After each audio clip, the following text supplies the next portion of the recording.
정말 변태 같은 조리법이야. 아시겠지만 오늘 재료는 들기름이고요. 저도 흑백 요리사 코인 한번 타보겠습니다. 저는 세상에 카르텔이 세 종류 정도 있다고 생각하는데요. 약 카르텔, 총기 카르텔, 마지막으로 국내산 들깨 카르텔이죠. 사실 세 번째가 제일 악질인 게 어디서 질 좋은 국내산 들깨를 구했다고 쳐도 방앗간에서 속여버리면 이 녀석의 국적을 식별하는 건 솔직히 쉽지 않죠. 물론 세상이 좋아졌으니 마트에서도 쉽게 구매할 수 있지만 들기름, 이게 까다로운 식재료거든요. 식물성 기름 중 오메가3 비율이 높은 아마인유보다 비율이 높지만 빨리 산패하고 발연점이 낮아서 일반적으로 가열하면 발암물질이 나오기도 하거든요. 심지어 위험물안전관리법의 위험등급 3등급으로 분류되는데 산패되는 과정에서 자연발화를 일으키기도 하는 뭐랄까 참 까탈스러운 녀석이죠. 여튼간 이 까탈스러운 녀석을 변태같은 레시피로 만든 최강록 셰프님께 찬사를 보내며 몇 가지 다른 음식도 준비한 저는 용량이고요. 좋아요와 구독 부탁드리며 자, 따라오시죠. 먼저 무 스테이크를 할 겁니다. 무를 적당히 잘라 껍질을 벗겨주는데 껍질과 가까운 쪽엔 섬유질이 많아지기니 조금 두껍게 벗겨주시면 좋더라고요. 그리고 절단면의 날카로운 부분을 둥글게 잘라주는데 이전 영상에서 말했듯 날카로운 부분은 바스라지기 쉬우니 제거하시는 듯 하더라고요. 자, 그리고 무를 삶아줄 겁니다. 근데 말이죠, 쌀뜨물로요. 사실 이 부분에서 정말 변태 같다 생각을 했는데 쌀뜨물의 전분질이 무가 삶아져도 쉽게 바스라지지 않게 하고 전분의 달큰함과 무의 달큰함이 잘 어울리겠다 싶더라고요. 이제 쌀뜨물만 걸러내서 물을 넣고 20분간 삶아줄 겁니다. 김이 나고 무의 시원한 향이 올라올 때쯤 젓가락으로 찔러보시면 힘을 주지 않아도 쑥 들어가더라고요. 그럼 이걸 그대로 건져주는 거죠. 일단 삶아진 무입니다. 일단은요. 이제 무를 졸여줘야 하는데요. 여기서부터는 흑백 요리사의 한 컷 한 컷을 멈춰보며 예상한 거라 오리지널 레시피와 다를 수 있는데 졸여지는 육수가 약간 탁하더라고요. 그래서 가스오브씨 그리고 조금의 미소를 넣어줬습니다. 육수에 물을 넣어 맛이 잘 배면 건진 다음 들기름을 넉넉하게 둘러 그대로 무를 구워줍니다. 잘 구워진 무를 건져내주고요. 그리고 소스가 제일 문제더라고요. 영상에서 나온 묵처럼이라는 표현 때문에 한천에 쓰는 건가 싶었는데 놀랍게도 아니었고요.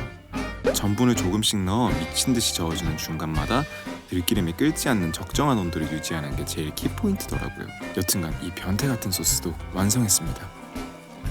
그 다음은 굴을 준비해줬습니다. 밀가루로 깨끗하게 세척해준 다음 쯔유, 들기름을 넣어 굴을 졸여줄 겁니다.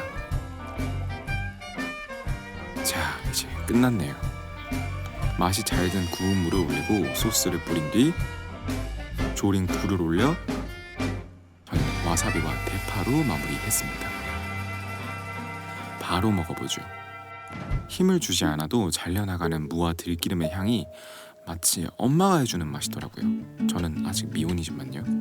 특히 이 조림굴이 무와 들기름의 독주 사이에 탁 터지는, 그럼에도 들기름은 여전히 존재하는 변태 같은 이 요리의 마지막을 장식하는 그런 느낌이었고요. 너무 따뜻하고 포근한 요리더라고요. 근데 너무 복잡하다고요? 그래서 준비했습니다. 들기름 막국수고요. 사실 들기름을 제일 건강하게 먹는 방법은 이게 아닐까 싶어서 준비해봤습니다.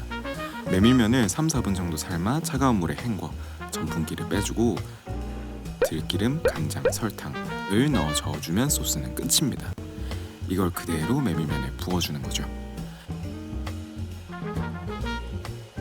여기에 김가루 많이 그리고 대파로 마무리해주면 자, 완성입니다. 이것도 바로 먹어보죠. 사실 메밀과 들기름 자체가 궁합이 참 좋은데 막히지 않고 시원하게 흡입되는 들기름의 고소함과 간장의 감칠맛이 매력적이더라고요. 지나버린 여름이지만 여름과 잘 어울리겠다 싶기도 했고요. 진짜 간단한 레시피인데 여러분들도 꼭 한번 해보셨으면 좋겠더라고요. 근데 메밀면이 없다고요?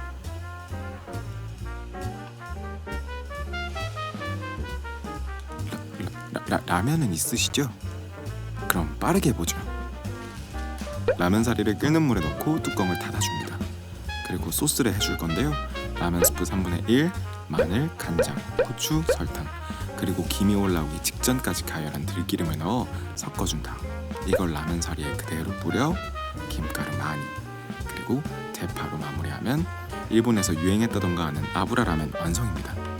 바로 먹어보죠. 사실 들기름은 가열하지 않는 게 제일 좋은데 가열된 들기름은 고소한 향이 배가 되거든요.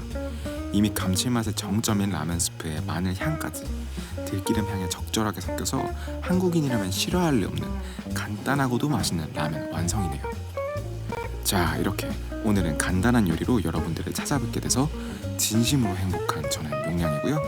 이제 밥 먹겠습니다. 봐주셔서 감사한데요. 제가 할 말이 있어요. 사실 굴이 좀 남아서 뭘 좀 해보려고요. 여기까지 보시는 분들은 없겠죠 아마? 사실 저는 요리를 시작하고 나서 제일 행복했을 때를 돌아보면 사람들을 불러 모을 명분이 되는 음식을 했을 때더라고요. 물론 제가 입이 짧기도 하고요. 그래서 따뜻한 음식을 영상으로나마 드리는 요즘이 진짜 너무 행복하더라고요. 우연이라도 들린 모든 분들에게 드리고 싶은 따뜻한 솥밥을 요 근래 제일 정성을 담아 준비해봤습니다. 날이 점점 추워지네요. 다들 저녁엔 따뜻하게 다니시고 봐주셔서 진심으로 감사합니다. 그럼 진짜 밥 먹겠습니다.